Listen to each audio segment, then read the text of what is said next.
అందరికీ నమస్తే అండి. బచ్చలకూరి జోసెఫ్ అలియాస్ ప్రశ్న రావణ్ ప్రస్తుతం రిమాండ్ ఖైదీగా నెల్లూరు జైల్లో ఉన్నారు. అయితే ఆయన మీద గన్నవరం పోలీసులు నమోదు చేసిన కేసు ఉపా చట్టం అండ్ దేశద్రోహం కేసు. ఆ కేసులో అతనికి రిమాండ్ పడింది. అంతకుముందే ఆయన 4 చోట్ల 4 కేసుల్లో పోలీస్ స్టేషన్కి హాజరై స్టేషన్ బెయిల్ మీద బయటకు వచ్చారు. ఫస్ట్ పిఠాపురం, తర్వాత కాకినాడ జిల్లా సర్పవరం, తర్వాత మచిలీపట్నం, ఆ తర్వాత పాయకరావుపేట. సో ఈ 4 కేసుల్లో కాకినాడ పోలీసులు అదుపులో ప్రస్తుతం రావణ్ ఫోన్ ఉంది. పిఠాపురం పోలీసులు అతను ఫోన్లు, ల్యాప్టాప్లు ఏమీ స్వాధీనం చేసుకోవాలి. కానీ రెండో కేసులో కాకినాడ జిల్లా సర్పవరం వెళ్ళినప్పుడు అక్కడ పోలీసులు మాత్రం రావణ్ ఫోన్ స్వాధీనం చేసుకున్నారు. రావణ్ యాక్చువల్లీ 2 మొబైల్స్ వాడతాడు. ఒక మొబైల్ తను అరెస్ట్ చేసినప్పుడు ఇంట్లో ఎక్కడో పెట్టేశాడు. ల్యాప్టాప్, ఎక్విప్మెంట్స్, మొబైల్ రాలేదు. ఒక మొబైల్ తన పర్సనల్గా వాడే మొబైల్ మాత్రం తీసుకొచ్చాడు. ఆ మొబైల్ని ఒకవేళ మొబైల్ తీసుకురాకపోయినా పోలీసులు ఊరుకోరు. ఏమయ్యా నువ్వు వాడే మొబైల్ లేదని మళ్ళీ ఇంటికి వెళ్తారు. అందుకే ఒక మొబైల్ కూడా లేదు అంటే అనుమానం వస్తుందిగా. కాబట్టి నేను వాడే ఫోన్ ఇదే అని చెప్పి ఎవరికి అనుమానం రాకుండా తీసుకొచ్చాడు. దాన్ని పోలీసులు పట్టుకొని అతను అప్పటికే పోలీసులు అరెస్ట్ చేస్తారని తనకు ముందుగానే తెలుసు కాబట్టి తను వీడియో కూడా చేశాడు, లైవ్ కూడా చేశాడు. నా మీద కేసు నమోదైంది, ఎనీ టైం అరెస్ట్ చేయొచ్చని. అప్పుడే అతను కొన్ని ఇంపార్టెంట్ చాట్స్ డిలీట్ చేశాడు. అలాగే కొంత డేటా కూడా డిలీట్ చేశాడు. పోలీసులకు అనుమానం వచ్చింది ఇతను డిలీట్ చేశాడు అని. సో దాంతో అదంతా కూడా ఫారెన్సిక్ ల్యాబ్కి పంపించి మొత్తం రికవరీ చేశారు. దానిలో దాదాపుగా ఒక 70% రికవరీ అయింది. సో రికవరీ అయిన దానిలో చూసుకుంటే నిన్నే చెప్పుకున్నాం మనం, కొంతమంది మహిళలు, యువతలతో అసభ్యకరమైన వీడియోలు ఉన్నాయి, ప్రైవేట్ వీడియోలు ఉన్నాయి. అవి వాళ్ళకి పంపించి వాళ్ళ దగ్గర డబ్బులు తీసుకొని బ్లాక్మెయిల్ చేశాడని పోలీసులు నిర్ధారించారు. ఇక మరొకటి ప్రకాష్ రాజ్తో ఆయన సంభాషణ. సో ఇది ఇప్పుడు ఈ కేసులో అత్యంత కీలకం అండ్ సంచలనం కాబోతోంది. ప్రశ్న రావణ్ అనే వ్యక్తి ఓన్లీ ఆంధ్రప్రదేశ్కి తెలిసినవాడు. కానీ ప్రకాష్ రాజ్ దేశవ్యాప్తంగా చాలామందికి తెలిసిన ప్రముఖ నటుడు. సో ఈ కేసులో ఆయనకు ఏమైనా లింకులు ఉంటే ఖచ్చితంగా ఆయనకు నోటీసులు ఇస్తారు. ఆయన విచారణకు హాజరవ్వాల్సి ఉంటుంది. అయితే అది పూర్తి స్థాయిలో పోలీసులు నిర్ధారించలేదు అండ్ పోలీసులకు పూర్తి స్థాయిలో ఆధారాలు లభించలేదు. ప్రస్తుతానికి అతను ప్రకాష్ రాజ్తో వాట్సాప్లో కమ్యూనికేషన్లో ఉన్నట్టు గుర్తించారు అండ్ ప్రకాష్ రాజ్ దగ్గర ఇతను ఆర్థికంగా లబ్ధి పొందినట్టు గుర్తించారు.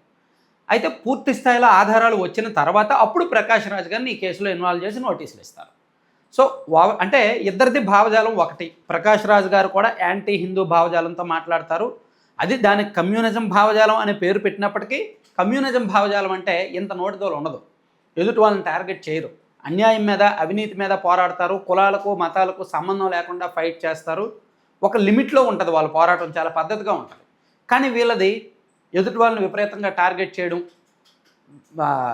అది సెటైర్స్ వేయడం అండ్ పర్సనల్గా టార్గెట్ చేయడం, మతాలను కించపరచడం, ధర్మాలను కించపరచడం, ఇవన్నీ కూడా భావజాలం ప్రశ్న రావణ్. సో తెర ముందు రావణ్ ఉన్నప్పటికీ తెర వెనుక ప్రకాష్ రాజ్ ఉన్నారు అనేది చాలామందికి అనుమానం.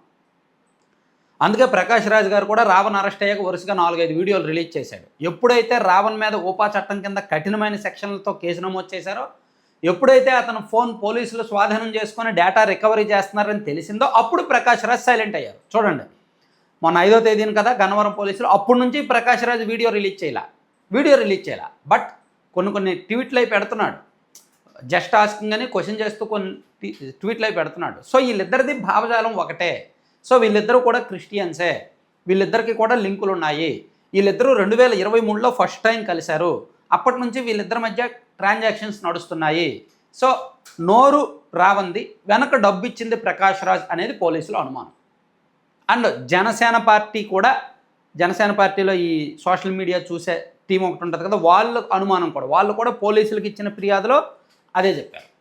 సో తెర వెనక ఎవరున్నారు, ఇతని నెట్వర్క్ ఏంటి, ఇతనికి డబ్బులు ఎవరు ఇస్తున్నారు, ఇదంతా కనిపెట్టండి అని. సో ఆ ఫండింగ్ ఎవరు ఇచ్చారో తెలిస్తే ఆటోమేటిక్గా నెట్వర్క్ ఎవరో తెలుస్తుందిగా. సో దాన్ని ఇప్పుడు ప్రకాష్ రాజ్ మీద అనుమానాలు ఉన్నాయి. అయితే నిర్ధారించకూడదు, ఎందుకంటే అతను కాస్త పెద్ద వ్యక్తి, సమాజంలో పలుకుబడి ఉన్న వ్యక్తి.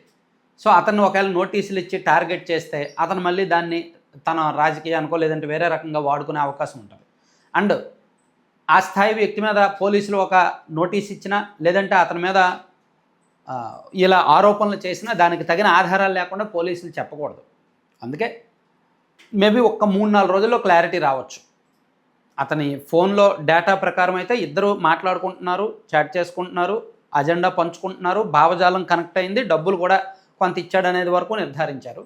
ఇంకా ఏమైనా ఉందా, ఇద్దరికి ఇంకా ఎవరైనా ఉన్నారా అనేది కూడా పోలీసులు చూస్తున్నారనమాట. అయితే నెక్స్ట్ అతని ల్యాప్టాపు, అతను వేరే మొబైలు అండ్ అతనికి సంబంధించిన ఈ గడిచిన 4-5 సంవత్సరాల నుంచి అతని బ్యాంకు లావాదేవీలు ఇవన్నీ కూడా ప్రస్తుతానికి పరిశీలిస్తున్నారు. మొత్తం క్లారిటీ వచ్చేసరికి ఒక 3 రోజులు పట్టొచ్చు. ఎందుకంటే నిన్న హైదరాబాద్లో వాళ్ళ ఇంటికి వెళ్ళి సోదాలు చేసి కొన్ని డాక్యుమెంట్స్ అవి తీసుకొచ్చారు. అలాగే అతను వాడుతున్న ల్యాప్టాప్, వేరే మొబైల్ తీసుకొచ్చారు. సో ఇవాళ నుంచి అసలైన ఇన్వెస్టిగేషన్ మొదలైంది. ఇవాళ నుంచి కాస్త డెప్త్గా వెళ్తారు. సో అందుకని ఇంకొక 3 రోజుల్లో ఫుల్ క్లారిటీ రావచ్చు ఈ కేసుకు సంబంధించి. Thank you.